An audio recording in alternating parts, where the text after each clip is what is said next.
Guys good morning, welcome back to new blog. नवीन ब्लॉगमध्ये तुमचं स्वागत आहे. तर शेतामध्ये आलो आहे आज आणि शेतामध्ये आपल्याला आज भुईमुगाची पेरणी करायची आहे. तर ती कशा पद्धतीने करतात हे बघूया. कालच्या व्हिडिओमध्ये ते जमलं नाही कारण की आपल्याला द्राक्षावरती अर्जंटली स्प्रे घ्यायचं होतं, त्यासाठी आपण ते पोस्टपोन केलं होतं. तर आज ते आपण कंटिन्यू करतोय. तर कशा पद्धतीने करतात हे आपण आजच्या व्हिडिओमध्ये जाणून घेणार आहे. प्रथम बघू शकता हे पेरणी यंत्र आपण जोडून घेतलेलं आहे कारण की या पेरणी यंत्राद्वारेच आपण आपल्या भुईमुगाची पेरणी करणार आहे. तर हे पेरणी यंत्र कसं वर्क होतं आपण पुढे बघणारच आहे.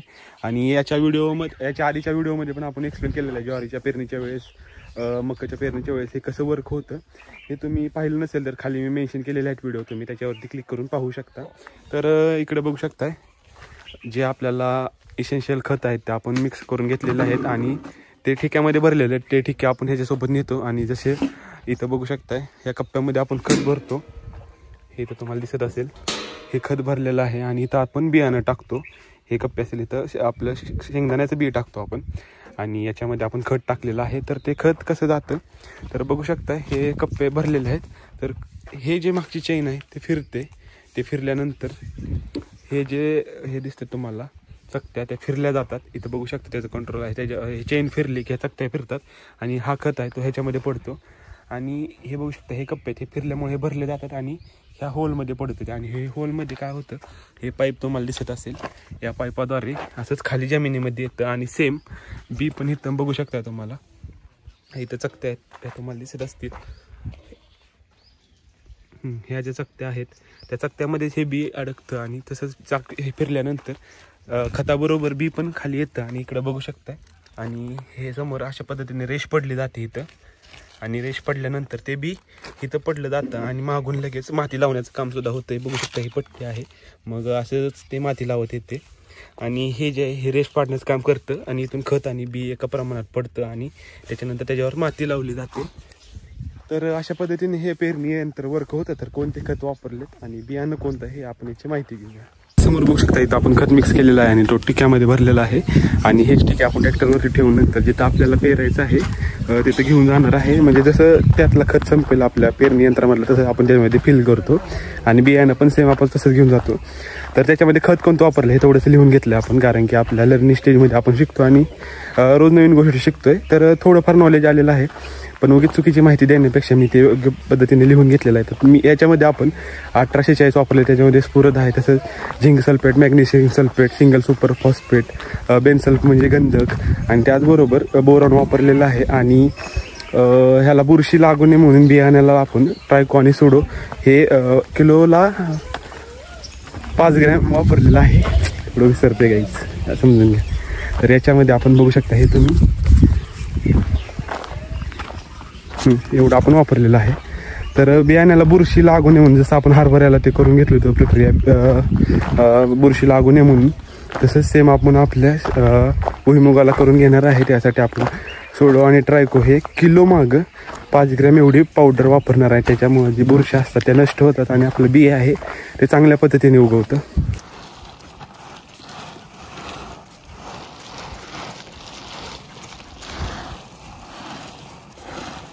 तर काही पाठीमागे बघू शकता तुम्ही जी प्रोसेस चालू आहे, तुम्ही क्लिपमध्ये बघितलं, त्याला बीज प्रक्रिया म्हणतात. बीज प्रक्रिया करणे का महत्त्वाचे आहे हे जे आपण बघू शकता हे ट्रायको आणि सुडो हे वापरलेलं आहे. 1 किलोला 5 ग्रॅम असं प्रमाण त्याचं आहे.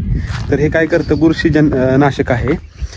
जे आपण जमिनीमध्ये बी पेरतो त्याला बुरशी लागत नाही किंवा कीड लागत नाही. कीड लागली तर ते बी आपलं वापरत नाही, म्हणजे उगवून येत नाही. त्यासाठी हे बीज प्रक्रिया करणं खूप महत्त्वाचं असतं. त्यासाठी ही आपण पद्धत आहे ते अवलंबत आहे. त्याच्यामध्ये आपण पाण्यामध्ये मिक्स केलेलं आहे आणि नंतर एका छोट्याशा स्प्रेने त्याला त्या बियावरती आपण स्प्रे करून घेत आहे, जेणेकरून जे बी आहे ते आपल्या जमिनीमध्ये सुरक्षित राहील आणि चांगल्या पद्धतीने उगवून येईल.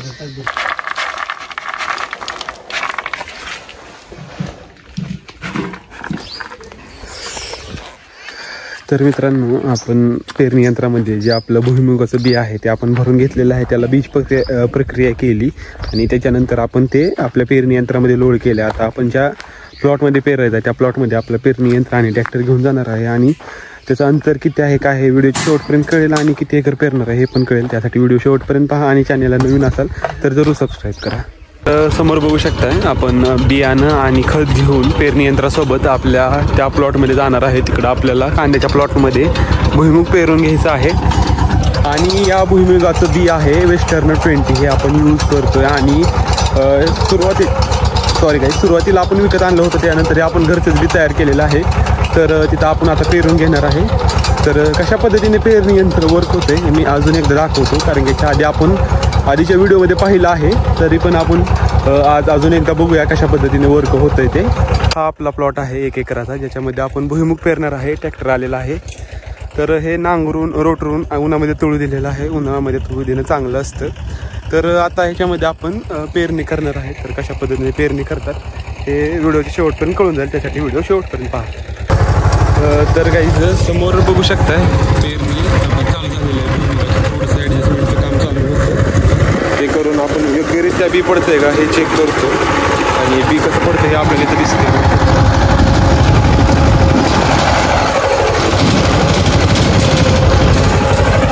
तर तिथून आपल्याला बी समजतं आणि हात समोरून पडतोय तर बघू शकता.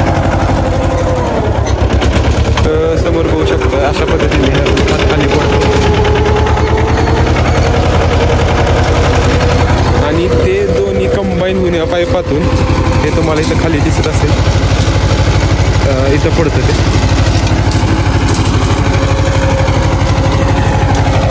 तर हे जे चाक दिसतंय हे चाक फिरल्यानंतरच बाकी सर्व इथं ऑपरेट होतं. म्हणजे की बियाणं असेल, आपलं खत असेल, हे चाक फिरल्यानंतर त्या चकत्या फिरतात आणि त्या चकत्या फिरल्यानंतर या पाईपा वाटते खाली येते. तुम्हाला उन्हामध्ये दिसत असेल. तर हे चाक फिरलं तर हे पेरणी यंत्र आहे ते वर्क होतं आपलं.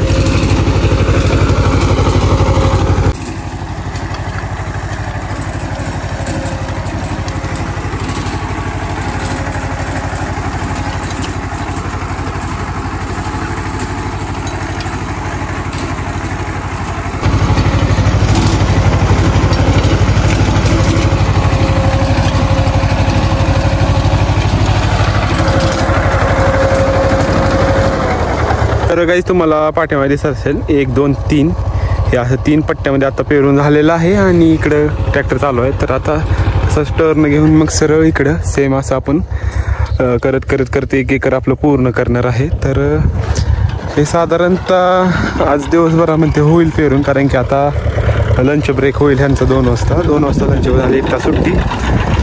त्याच्यानंतर मग बाकीचं जे राहिलेलं आहे आपलं पेरायचं ते आपण कंटिन्यू करून घेऊया.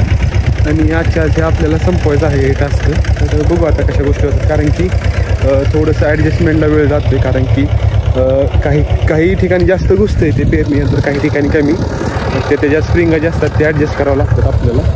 तर ते चालू आहे सध्या. बाकी खत किती उडलं आहे काय उडलं हे आपल्याला चेक करावं लागतं. तर बघू शकता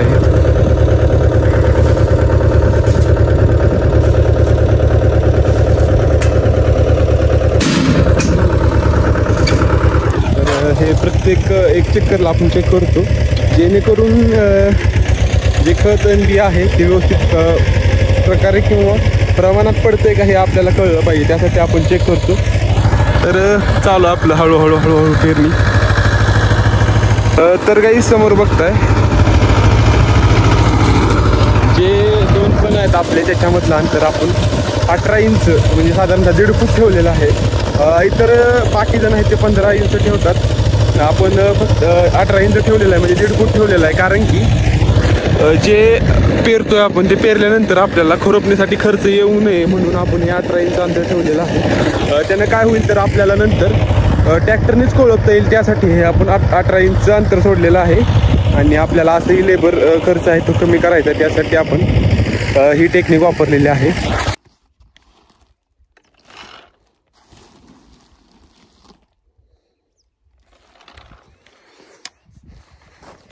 तर काहीच तुम्ही बघितलं आत्ता आपलं पेरून हे झालेलं आहे. 1 2 3 4 ह्या पट्ट्यामध्ये झालेलं आहे. तुम्हाला दिसत असेल ही आपली डेडलाईन आहे इथली. आत्ताचे 4 झाले त्याची. तर जे खत संपतोय, जे बी संपते ते आपल्याला भरावं लागतं. त्यासाठी आत्ता आपण स्टॉप घेतलेला आहे. मग जे आपलं बी आहे आपण एक्स्ट्रा आणलेलं ते त्याच्यामध्ये टाकणार आणि त्याच्यानंतर जे राहिलेलं आहे ते पेरून घेणार. असं जसं संपेल तसं ते आपण भरतोय. तर काहीच समोर बघू शकताय पेरणी आपली कंटिन्यू आहे. तर याच्यामध्ये आपण 2 फणामधलं अंतर हे 18 इंच म्हणजे 1.5 फूट सोडलेलं आहे आणि याचं बी वापरलेलं आहे वेस्टर्न 20 आणि हे साधारणतः आपण 1 एकरावरती बी पेरतोय. तर आता बघू पेरल्यानंतर साधारणतः 1 आठवड्यामध्ये आपल्याला हे कशा पद्धतीने उगवतं हे कळेल. आता आपण ह्याला पाणी कसं देणार आहे तर ह्याला ड्रीप इरिगेशन वापरणार आहे आपण. पाटानं पाणी देणार नाही कारण त्याला जास्त पाणी लागतं आणि पाण्याचं वेस्टेज होतं जे की आपल्याला करायचं नाही. त्यामुळं आपण ड्रीप हातरणार आहे. इनलाईन ड्रीप असणार आहे ते. इनलाईन ड्रीप अंतरून सबलाईन टाकून ड्रीप जोडून वगैरे नंतर हे आपण पाणी याला देणार आहे. लगेच आज पेरणी झाली तर उद्या आपण ड्रीप अंतरून परवा पाणी देणार आहे. तर बघू शकता एकदम चांगल्या पद्धतीने पेरणी होते.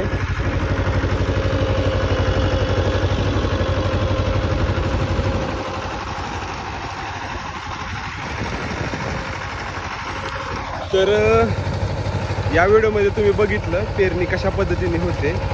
तर अशाच नवीन व्हिडिओसाठी तुम्ही आपल्या यूट्यूब चॅनलला लॉंग व्हिडिओसाठी आणि शॉर्ट व्हिडिओसाठी इंस्टाग्रामवरती फॉलो करू शकता. त्याची लिंक अबाउटमध्ये आहे आणि खाली डिस्क्रिप्शनमध्ये त्याची लिंक दिलेली आहे, त्याच्यावरती जाऊन तुम्ही फॉलो करू शकता. तर पेरणी आज आपली मे बी कंप्लीट होऊन जाईल कारण की 1 एकरच करायचं आपल्याला. तर गाईज या व्हिडिओमध्ये तुम्ही बघितलं पेरणी कशा पद्धतीने होते आणि त्याला पेरणी करण्यासाठी काय प्रक्रिया केल्या जातात हे तुम्ही या व्हिडिओमध्ये बघितलं. तर व्हिडिओ हा तुम्ही शेवटपर्यंत बघितला त्याबद्दल मी तुमचा मनापासून आभारी आहे. भेटू एका नवीन व्हिडिओमध्ये, तोपर्यंत थँक्यू.